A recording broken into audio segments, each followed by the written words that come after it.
ഇന്നത്തെ നമ്മുടെ യാത്ര ജൂട്ട് ടൗണിലേക്കാണ്, അഥവാ ജൂതത്തെരുവ്.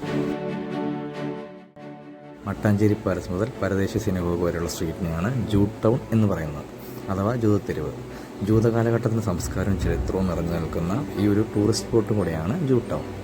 ജൂതമതവിശ്വാസികൾ ഒരു കാലത്ത് നേരിടേണ്ടി വന്നിരുന്ന ആക്രമണങ്ങളുടെ ബാക്കിപത്രം കൂടിയാണ് നമ്മളിപ്പോൾ കാണുന്ന ഈ ജൂതത്തെരുവ്. നമ്മൾ സിനഗോഗിലേക്ക് എത്തിച്ചതിന് മുമ്പായിട്ട് നമുക്ക് ഒരുപാട് ഷോപ്പുകൾ രണ്ട് സൈഡിലായിട്ടും കാണാൻ പറ്റും. അതിൽ മിക്കതും ആൻറ്റിക് ഷോപ്പുകൾ തന്നെയാണ്.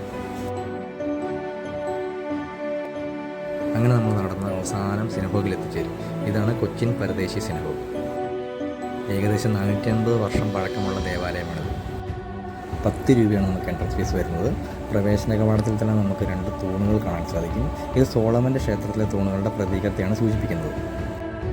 നമ്മൾ ഈ കാണുന്ന ഭംഗിയുള്ള ആകർഷണീയമായ വിളക്കുകളെല്ലാം കൊണ്ടുവന്നത് ബെൽജിയം, ഇറ്റലി എന്നിവിടങ്ങളിൽ നിന്നാണ്. ഇവിടെ ഇപ്പോൾ ഏകദേശം 5 കുടുംബങ്ങളിലായിട്ട് 14 പേര് മാത്രമാണുള്ളത്. അവരുടെ ആണെങ്കിൽ മക്കളെല്ലാം വിദേശ സെറ്റിൽഡുമാണ്. ഈ കാണുന്ന ടൈലുകളെല്ലാം ചൈനയിൽ നിന്ന് കൊണ്ടുപോകുന്നവയാണ്. കാണുമ്പോൾ ഒരുപോലെ തോന്നുമെങ്കിലും ഇവയെല്ലാം ഒന്നിനോടൊന്നും സാമ്യമില്ലാത്തവയാണ്. ഏകദേശം 1200ഓളം ടൈലുകളാണ് ഇവിടെ പാകിയിരിക്കുന്നത്. ഈ കാണുന്ന പെയിൻറ്റിങ്ങുകളെല്ലാം തന്നെ കൊച്ചി രാജാക്കന്മാരും ജൂതന്മാരും തമ്മിലുള്ള അവരുടെ ബന്ധത്തെ കാണിക്കുന്ന പെയിൻറ്റിങ്ങുകളാണ്. ഇത് സിനഗോഗിൻ്റെ 450ാമത്തെ ആനിവേഴ്സറിക്ക് ജൂത സമൂഹത്തോടിയതിൻ്റെ ഫോട്ടോയാണ്. അപ്പോൾ ഇത്രയൊക്കെയാണ് ജൂട്ട് ടൗണിനെ പറ്റി, നമ്മുടെ മട്ടാഞ്ചേരി പരദേശി സിനഗോഗിനെ പറ്റിയുള്ള വിവരങ്ങൾ.